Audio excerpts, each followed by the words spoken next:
അസ്സലാമലൈക്കും. ഞാനിവിടെ ഉണ്ടാക്കുന്ന ചിക്കൻ കൊണ്ടാട്ടാണ്. അതിലേക്ക് ആദ്യമായിട്ട് ചിക്കനിലേക്ക് ആദ്യമായിട്ട് മുളക് പൊടി, മഞ്ഞൾപ്പൊടി, ഉപ്പ്,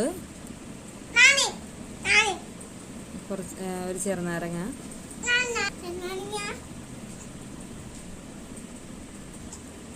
ഇവയൊക്കെ ചേർത്ത് നന്നായിട്ട് മിക്സ് ചെയ്ത് പിന്നെ അതിലേക്ക് ഞാൻ ചേർക്കുന്നത് ഇഞ്ചി വെളുത്തുള്ളിയുടെ പേസ്റ്റാണ്. നന്നായിട്ട് മിക്സ് ചെയ്യുക. എന്നിട്ട് കുറച്ച് നേരം നമ്മളത് ഫ്രിഡ്ജിൽ വെക്കുകയും ചെയ്യണം. കുറച്ച് നേരം പിന്നെ നമ്മളത് വെളിച്ചെണ്ണ വയ്ക്കുക. വെളിച്ചെണ്ണ വെച്ചിട്ട് അതിലേക്ക് നേരത്തെ മിക്സ് ചെയ്ത് നമ്മൾ ഫ്രിഡ്ജിൽ വെച്ച് കഴിഞ്ഞാൽ ചിക്കൻ അതിലേക്ക് ഇട്ട് കൊടുക്കണം. നന്നായിട്ട് മുരിച്ചെടുക്കണം. കാരണം പിന്നീട് നമ്മളത് വേവിക്കൽ മസാല ഇട്ട് ഇതാക്കുമല്ലോ, അതുകൊണ്ട് നന്നായിട്ട് മുരിച്ചെടുക്കുക. ഇവിടെ ഞാൻ 2 തവണയായിട്ടാണ് ചിക്കൻ പൊരിച്ചെടുക്കുന്നത്. എല്ലാവരും ഞങ്ങളുടെ മലപ്പുറം വില്ലേജ് കുക്കിംഗ് സബ്സ്ക്രൈബ് ചെയ്യുക, ഫോളോ ചെയ്യുക, സപ്പോർട്ട് ചെയ്യുക.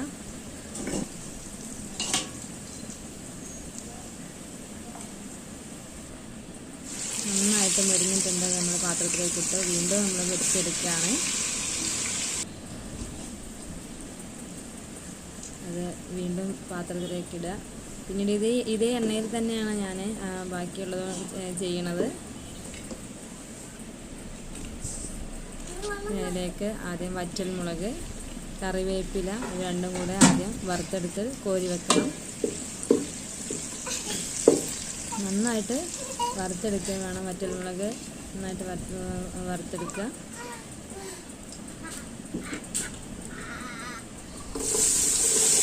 പിന്നെ ചെറിയ ഉള്ളി, ഞങ്ങളുടെ ഭാഷയിൽ ചീരുള്ളി എന്നാണ് പറയുക. നന്നായിട്ട് വഴറ്റിയെടുക്കുക. ഇതിലേക്ക് ഉപ്പ്, ആവശ്യത്തിന് ഉപ്പ് ചേർത്ത് കൊടുക്കുക. നമ്മൾ ചിക്കനിലേക്ക് ഉപ്പിട്ടത് കാരണം നമ്മളിതിൽ കുറച്ച് ആഡ് ചെയ്യണുള്ളൂ. പിന്നീട് വേണ്ടതിനനുസരിച്ച് ചെയ്ത് കൊടുക്കുക. ഇഞ്ചി വെളുത്തുള്ളി പേസ്റ്റ് ചേർത്ത് കൊടുത്തു. നന്നായിട്ട് വഴറ്റിയെടുക്കുക. അതിൻ്റെ പച്ചമണം പോയതിന് ശേഷം അതിലേക്ക് മുളക് പൊടി 2 ടീസ്പൂൺ, മഞ്ഞൾപ്പൊടി 1.5 ടീസ്പൂൺ, പിന്നെ മല്ലിപ്പൊടി 2 ടീസ്പൂൺ ഇവ ചേർത്തിട്ട് നന്നായിട്ട് മിക്സ് ചെയ്യുക. ഇഞ്ചി വെളുത്തുള്ളി പേസ്റ്റ് കാരണം അതിൽ നന്നായിട്ട് അടി വറ്റാൻ സാധ്യത. നന്നായിട്ട് ഇളക്കി കൊടുക്കുക. പിന്നെ ക്രഷ് ചില്ലി, ഗരം മസാല,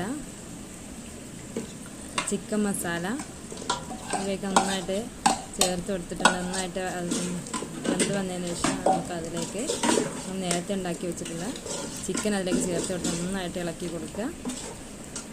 നന്നായിട്ട് മിക്സാക്കി കൊടുക്കുക.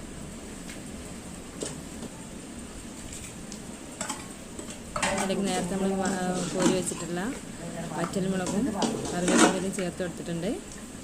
നന്നായിട്ട് ഇളക്കിയതിന് ശേഷം പിന്നെ അതിലേക്ക് മല്ലിച്ചപ്പ് നന്നായിട്ട് മിക്സ് ചെയ്യുക.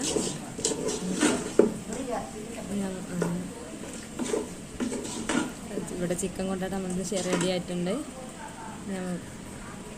നമ്മളൊരു പാത്രത്തിലേക്ക് മാറ്റുകയാണ്. ഈ വീഡിയോ ഇഷ്ടപ്പെട്ട എല്ലാവരും സബ്സ്ക്രൈബ് ചെയ്യുക, സപ്പോർട്ട് ചെയ്യുക, ലൈക്ക് ചെയ്യുക, ഷെയർ